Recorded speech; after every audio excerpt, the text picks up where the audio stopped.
Hi there, Caitlin from Pointer here. I am joined by Kate Kesby from Juggle Strategies, and we are just going to have a quick chat today about a few tips and tricks for managing your team remotely. So, Kate, if you just like to do a little intro and tell us about what you do.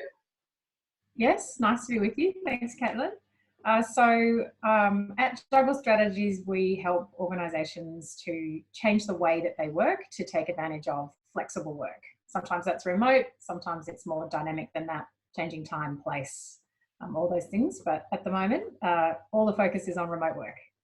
Yeah, fantastic. So, with the companies that you're working with and in your experience, what do you find like the major first step is for a company who's looking to move to remote, or maybe this is their first time of managing remote staff? Like, what's that one major first step they need to kick off? So I think this situation has created a catalyst for people to work remotely where they had in their mind that they really couldn't, that that's not for us, it's not possible in our role, that's not what we do things here.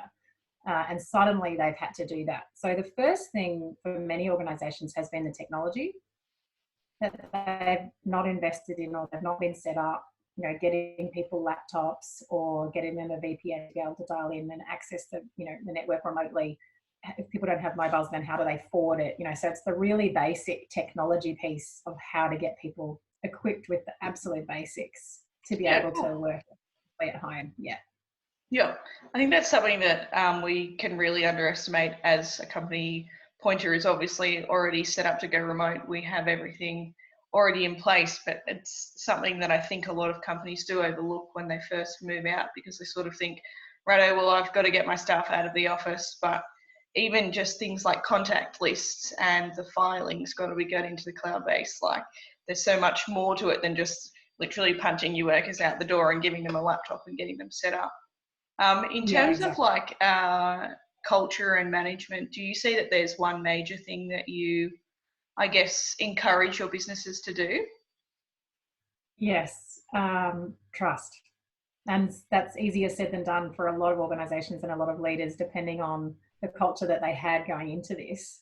But if you don't start with trust and have a culture of trust running through your organisation, then remote work can just be exhausting for everyone, because you'll have managers that kind of feel like they need to constantly be checking up and checking in, and it creates for the employees really a situation where they feel like they have to constantly defend and justify and create all of this activity just to demonstrate they're working, and none of that is productive use of energy. So absolutely, really, trust is the single most important mindset or cultural shift to be thinking about now. Yeah, great. Thanks for your time, Kate. No worries. Talk to you soon. See ya.